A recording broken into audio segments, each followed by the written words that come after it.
distinguished ambassadors, colleagues of the OECS, Ambassador of Mexico, His Excellency Luis Manuel Lopez Moreno.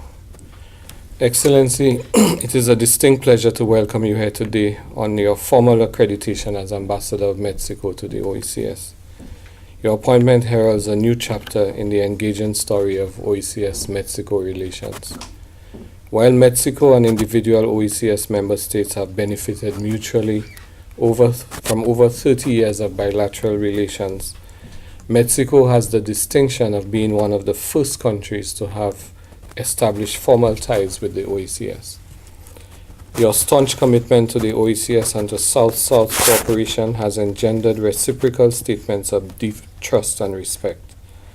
Throughout the years of close friendship, Mexico and the OECS member states have collaborated across a wide range of areas, including agriculture, education, and language and diplomatic training. Excellency, the same is true at the regional level, and since my assumption of office, I have been advised by both Commission staff and yourself that a draft agreement on scientific and technical cooperation has been taken through the final stages of negotiation and is ready for signature by Mexico and the OECS. In fact, in our discussions this morning, we agreed that we are going to proceed with full haste to sign and conclude this agreement. The agreement is intended to cover a number of areas of critical importance, including trade and investment, agriculture, health, education, information technology, tourism, energy, disaster management, and environmental management. Following the devastation caused by an extreme weather event in the islands of Dominica, St. Lucia, St. Vincent, and the Grenadines on the 24th of December 2013, the Mexican government made a generous donation of $1.5 million in support of rehabilitation efforts by those countries. And some 2 months following the disaster, the Minister of External Relations of Mexico paid an official visit to the devastated countries. Excellency, Mexico occupies a position of much stature on the global stage. In the first place, it is a leading economy in the Western Hemisphere. In addition, Mexico's participation in the North American Free Trade Agreement, NAFTA, together with its membership of the Organization for Economic Cooperation and Development, has strengthened its standing in the global marketplace. Mexico has assumed the presidency of the G20 group of countries in 2012, at a time when the global economy was in the throes of deep economic recession. This has allowed Mexico to provide leadership in the shaping of the global economic agenda. Although Mexico continues to steadily expand its presence in world markets and has been hailed as an emerging economy on a global scale, the country faces its own development challenges, including the scourge of narco trafficking and its associated violence, as well as urban poverty. We in the OECS are of the view that Mexico has a very special and important role to play in the world. With its knowledge and understanding of the specific needs and concerns of both developed and developing countries alike, Mexico can be an important bridge between the North and the South. In the interest of addressing common challenges, pursuing a shared destiny, and advancing the sustainable development of the region and its people, Mexico and the OECS have been engaged in extensive collaboration in regional and hemispheric mechanisms such as CARICOM Mexico summits, the OAS, the Association of Caribbean States, and more recently the Community of Latin American and Caribbean States, CELAC. In recent years, the OECS has been seeking to establish and to consolidate with some success a single financial and economic space via the OECS Economic Union.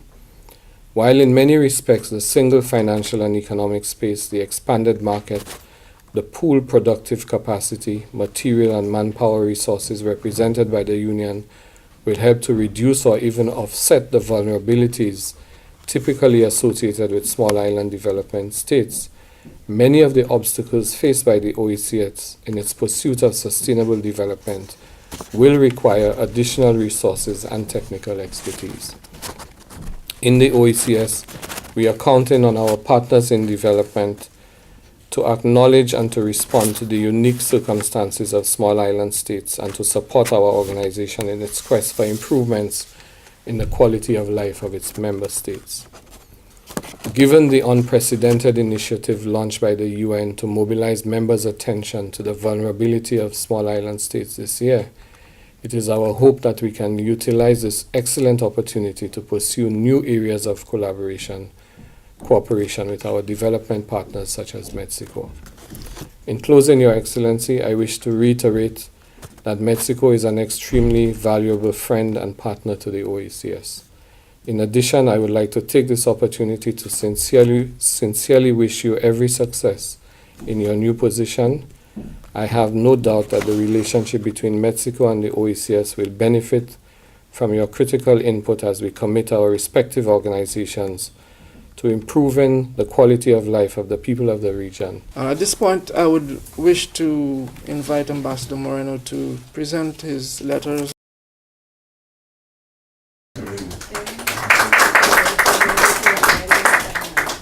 Thank you very much. Your Excellency, Dr. Didacus Jules, Director General of the Organization of Eastern Caribbean States, representatives of the member states of the OECS, members of the Diplomatic Corps accredited to St. Lucia, officials of the OECS, and friends of the Mexican Embassy, and friends, everyone. It's a great honor for me to present to Dr.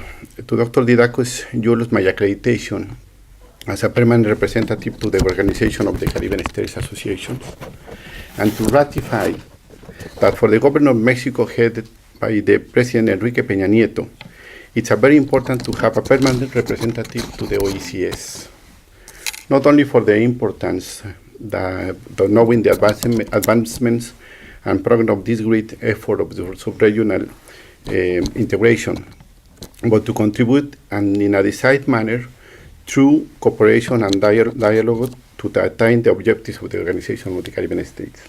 Mexico is a country of multiple pertinence, committed to the integration, which recognize that international cooperation for the development is very important, and is a fundamental tool to bring countries close together, contribute to the full development of the people, promote political dialogue, and restrain the international community which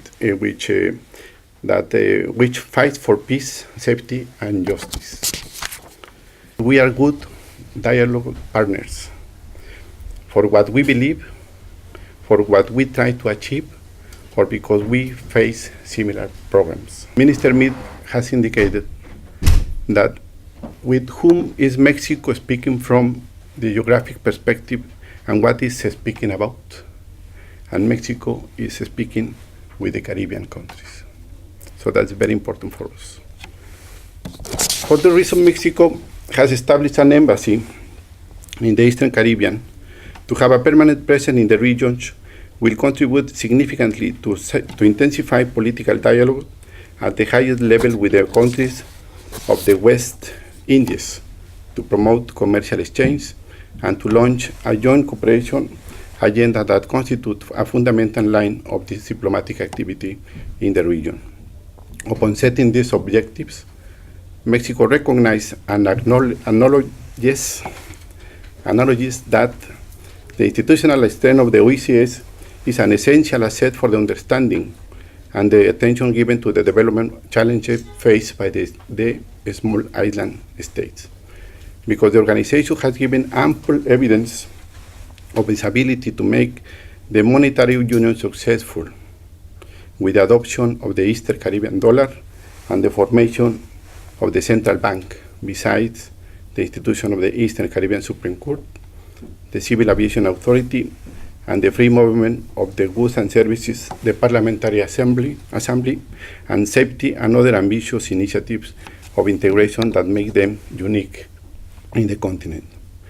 With this in mind, Mexico considers that besides the projects at the bilateral level, which each country of the OECS, cooperation initiatives should be implemented to take advantage of the ability and strength of the OECS. Furthermore, the proposal of the adoption of the Agreement of Scientific and Technical Cooperation that you refer between the government of Mexico and the Organization of Eastern Caribbean States, which has already been negotiated and is ready for signing, which Mexico has kindly suggested to you that could be take place in a few weeks in Mexico, maybe, or in another country that we can organize. Two aspects pointed out in this agreement between Mexico and the Organization of Eastern Caribbean States. One is the creation of the Mexico-OECS Joint Commission, which is a mechanism that allows adequate follow-up of the cooperation activities and projects agreed upon between both parties. The Commission will meet every 2 years and will monitor the effective execution of the agreement, which will prevent redundancies and duplication of the programs that are agreed bilaterally with the member countries. Secondly, is the biennial program of activities, which will include goals to be accomplished and will present recommendations for this effective execution.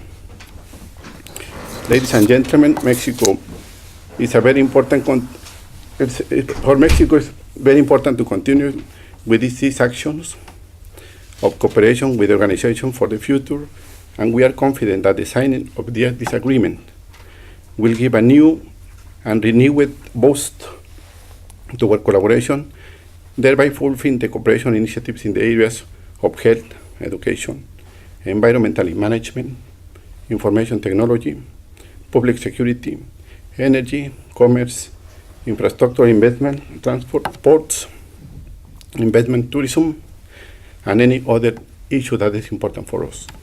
Finally, I would like to congratulate the OECS for the constitution of the Council of Economic Affairs, main authority that will bring many opportunities for your organization. Thank you very much.